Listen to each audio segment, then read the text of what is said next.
Nah ini kan apa yang dilakukan Nabi Muhammad SAW. Udah perfect, udah cakep. Tapi orang-orang kafir yang mau ngejar Nabi Muhammad SAW bukan sembarang orang kafir. Ini orang kafir yang juga punya intelijen luar biasa. Ahli membaca jejak luar biasa. Ahli strategi yang luar biasa. Maka mereka kirimkan ahlinya dengan apa? Tangkap hidup-hidup atau tidak hidup. Maksud mau ngomong Nabi begitu kan gak enak ya. Tangkap hidup-hidup atau tidak hidup. Ini dapat uang sekian yang berhasil menangkap. Sayembara. Wah ahli-ahli cari semua. Sampai ada yang sekelompok orang sampai ke Gua Thur. Sampai ke Gua Thur. Ini kalau diceritakan detail semua sampai ke Madinah setahun loh. Dengar cerita begini asik tuh enggak asik? Oh tinggal ngerungokno lho sing cerita iki lak mengas-mengos. Menggas-menggos, bengak-bengok saya teriak-teriak biar jenengan enggak ngantuk. Asik dengar cerita begini. Pemirsa, asik enggak? Enggak asik juga enggak apa-apa. Oh, yang penting aku asik ngomong. Yang penting aku asik ngomong. Ya, mudah-mudahan manfaat. Mudah-mudahan manfaat. Lanjut ya. Di Gua Thur. Disitulah yang dilakukan Sayyidina Abu Bakar As-Siddiq radhiyallahu anhu mencengangkan. Mau masuk gua, Nabi SAW ditahan dulu. Ya Rasulullah, jangan masuk dulu. Biarkan aku untuk cek and recheck, ruangannya steril tidak. Kamu kalau punya pemimpin, punya guru, punya orang yang kamu cintai ya begitu. Jangan, Yai monggo jenengan lebet rien. Giliran tempatnya serem, Habib, Ustadz, Yai silakan masuk dulu ya. Jadi nanti kalau kena sesuatu biar Habibnya, Ustadznya, Kiainya.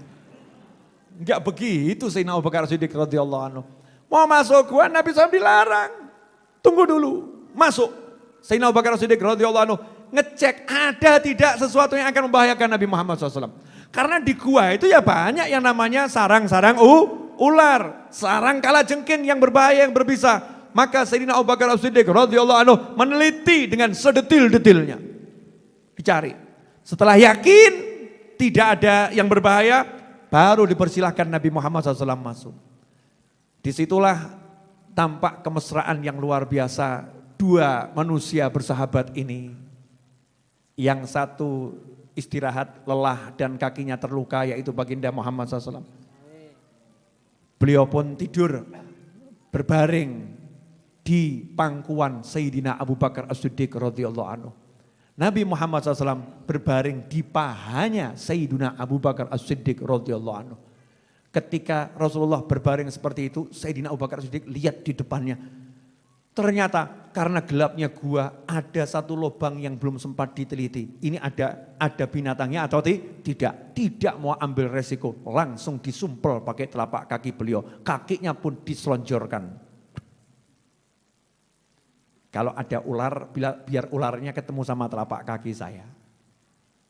Wah, jenengan siap ngaten? Makanya ojo nggoyo, ojo gaya. Aku siap, aku akan siap menjadi istrimu sampai akhir hayat. Baru sakit perut seminggu sambat. Uang kok mondar-mandir. Sambatnya luar biasa, mambu loh. Das dus. Sambat. Sayyidina Abu Bakar As-Siddiq radhiyallahu anhu setia betul. Lubang itu ditutup dengan telapak kaki beliau. Kita semua udah tahu ceritanya.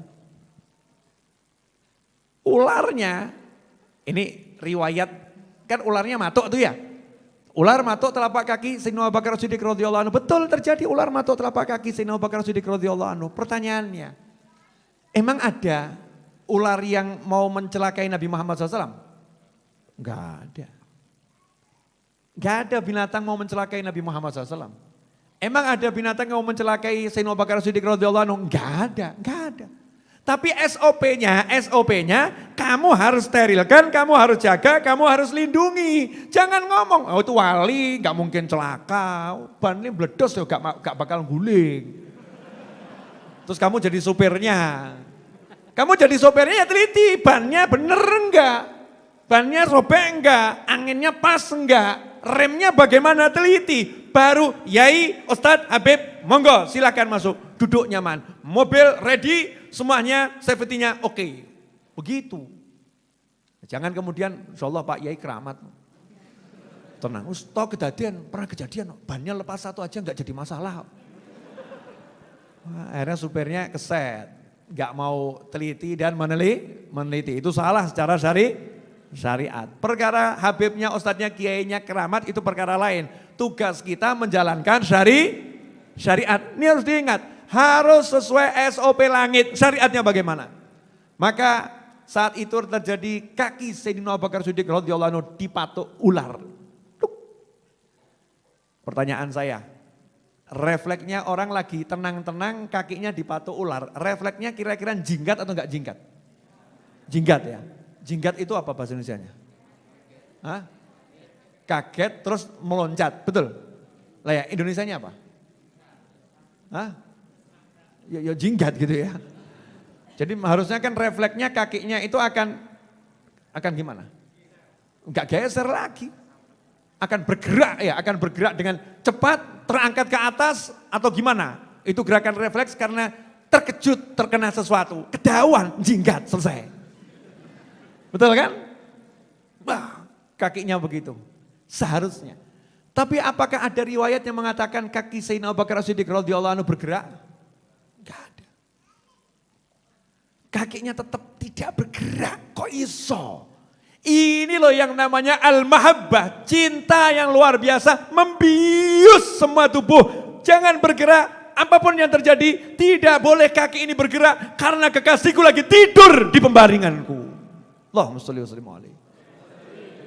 Rasulullah tidur di pangkuannya, maka enggak boleh sampai terganggu tidurnya.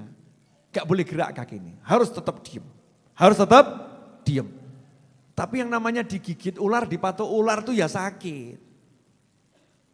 Sakit. Saking nahan sakitnya, air mata itu otomatis. Manusia itu ada otomatis ketawa, ada otomatis nangis. Ya. Nah orang kalau kesakitan luar biasa, itu akan produksi air mata. Akan produksi air mata. Netes nih. Netes air matanya, tes. Jatuh ke tubuh Nabi Muhammad SAW. Maka Rasul pun terbangun. Itu gelonya Sayyidina Abu Bakar Siddiq luar biasa. Loh, kok sampai Nabi bangun? Gelo, getun. Kenapa Rasulullah bangun nih? Gara-gara air mata saya jatuh netes ini. Bangun. Rasul tanya, kenapa Abu Bakar ini? Tidak apa-apa nih, kakinya disengat ular, dipatuk ular. Maka Rasul mengatakan, jangan khawatir. Innallaha ma'ana, jangan kamu sedih. Jangan kamu sedih, sungguhnya Allah bersama kita. Sedih apa? Rasul tidak mau Sayyidina Abu Bakar Siddiq radhiyallahu anhu sedih memikirkan Nabi Muhammad SAW. Sedih memikirkan nasibnya Rasulullah. Sedih bagaimana nanti Rasulullah selamat atau tidak. Sedih memikirkan bagaimana Rasul harus tidur di gua yang sempit seperti ini. Sedih, maka Rasul mengatakan, gak usah sedih. Innallaha ma'ana. Sayyidina Abu Bakar Siddiq bukan menyedihkan dirinya, enggak. Tapi menyedihkan nasib kekasihnya. Itu yang namanya sahabat. Sahabat itu yang mikirkan orang lain. Kekasih itu yang mikirkan yang dicintai. Bukan yang minta dipikirkan. Rungokno. Enggak diinjuk.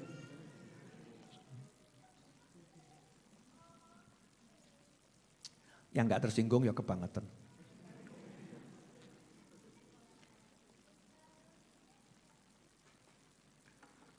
Banyak suami ngakunya cinta sama istri.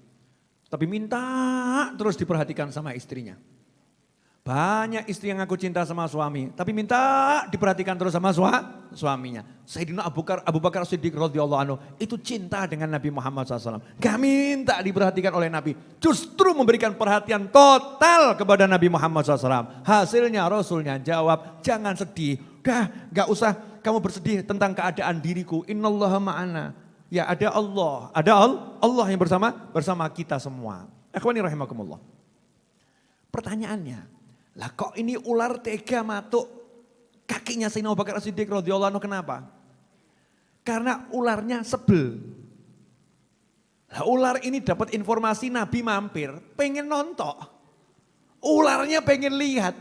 Mana Nabi Muhammad SAW? Lah kok enggak diizinkan lihat ketemunya telapak kaki?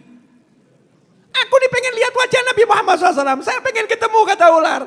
ini Abu Bakar kok kakinya dari sini. Oh ya udah rasain. Kamu menghalangi aku berjumpa dengan kekasihku. Rasakan ini. Tuk. Persaingan antara pecinta, hati-hati. Jadi orang jatuh cinta itu kalau dihalangi bertemu kekasihnya. Yang menghalangi itu walaupun juga yang dicintai sama kekasihnya, bisa saling begitu. Tapi tidak membunuh. Itu bukti kalau ularnya ini tidak ingin menyakiti. Tapi untuk apa? Ngasih warning kepada Sayyidina Abu Bakar As-Siddiq radhiyallahu anhu. Yang cinta bukan cuman kamu, aku juga, aku pengen lihat. Masya Allah.